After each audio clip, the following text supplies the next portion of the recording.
Écoutez, le PROCOSEF, c'est le projet cadastre de sécurisation foncière financé par la Banque mondiale.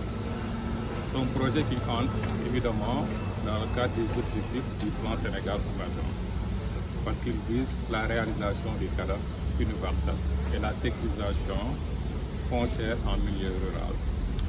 C'est un projet qui est entré en vigueur en août 2021 et qui concerne aujourd'hui 138 communes cibles au niveau des 14 régions administratives du Sénégal. C'est un projet structuré autour de 3 composantes techniques. Il y a d'abord une composante renforcement des infrastructures, c'est-à-dire les prérequis pour aller vers un cadastre universel, surtout sur les infrastructures géospatiales, l'acquisition d'images aériennes et satellitaires, le renforcement de notre réseau géodésique qui était de 4 stations CORF. Grâce au projet, on va l'amener à 22 stations CORF. La construction de bureaux fonciers dans chaque commune cible et l'équipement de ces bureaux-là, mais également la mise en place d'un système d'information foncière pour promouvoir la dématérialisation et la transparence dans la gestion foncière au niveau des communes. Capaciter les acteurs locaux, les maires, l'administration territoriale dans la gestion foncière. Il y a une deuxième composante qui est la composante cartographie des terres de chaque commune avec les enquêtes cadastrales qui vont être menées, et également avec la formalisation des droits fonciers des ruraux à travers des délibérations beaucoup plus structurées. Et enfin, on a une composante 3 qui s'intéresse sur le dialogue multi-acteurs, parce que faire du foncier, c'est également promouvoir le dialogue entre les acteurs, développer la formation et promouvoir l'innovation dans la gestion du foncier. Dans les communes, les bureaux fonciers seront animés par des agents fonciers qui aujourd'hui, actuellement, sont en formation au niveau de l'école supérieure d'économie appliquée, l'ESEA, où actuellement plus de 70 jeunes sont en train d'être formés par le professeur. Et cette formation sera complétée par une formation technique au niveau de l'université de Thiès. Et nous travaillons avec tous les acteurs étatiques. Nous avons des conventions avec la Direction générale des impôts et des domaines, avec l'Agence nationale de l'aménagement du territoire, avec les universités, avec le GICC. On va avoir une convention pour le développement du plan géographique national.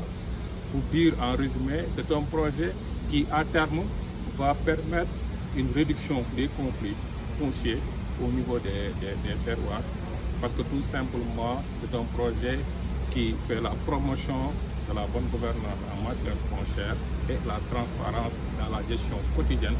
Dans le cadre de la mise en œuvre du projet, pour une bonne approche de communication, il fallait faire le tour des 14 régions administratives du Sénégal pour rencontrer les acteurs territoriaux, avec bien entendu la présence du gouverneur de région.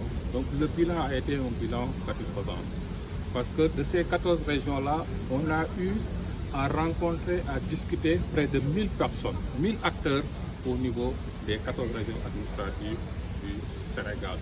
Aussi bien les acteurs de la société civile, les acteurs du secteur privé, les services techniques de l'État, les maires, les élus de manière générale. Nous avons noté un engagement total de l'administration territoriale pour accompagner véritablement ce projet. Auprès des gouverneurs même, on va mettre en place des comités régionaux de suivi et de supervision du projet. On va mettre des comités de gestion également des plaintes, des conflits pour les conflits fonciers. Donc aujourd'hui, le projet est bien présent en termes d'information au niveau des 14 régions administratives du Sénégal, et tous les acteurs sont engagés et sont prêts à nous appuyer. Oui, l'année 2023 sera une année charnière en termes de montée en puissance du projet, parce que depuis la formulation et l'entrée en vigueur du projet, on était sur la finalisation des études préalables, aujourd'hui, on est sur la passation des marchés. Mais nous espérons qu'avec l'année 2023 qui pointe à l'horizon, ce sera vraiment l'année de montée en puissance du projet avec une présence effective du projet sur le terrain. Parce qu'on va recruter des firmes qui vont débuter normalement les travaux vers le mois de mai. Les constructions également des bureaux fonciers vont commencer cette année-là. Pour ce qui est l'imagerie aérienne, le marché est déjà signé et en train d'être exécuté. Les réseaux corses également seront installés dans cette année-là 2023 qui pointe à l'horizon. Pour dire tout simplement encore que tous les prérequis, toute la stratégie de déploiement est finalisée et nous allons vers les opérations sur le terrain. Tous les acteurs sont informés, toutes les populations également commencent à être informées.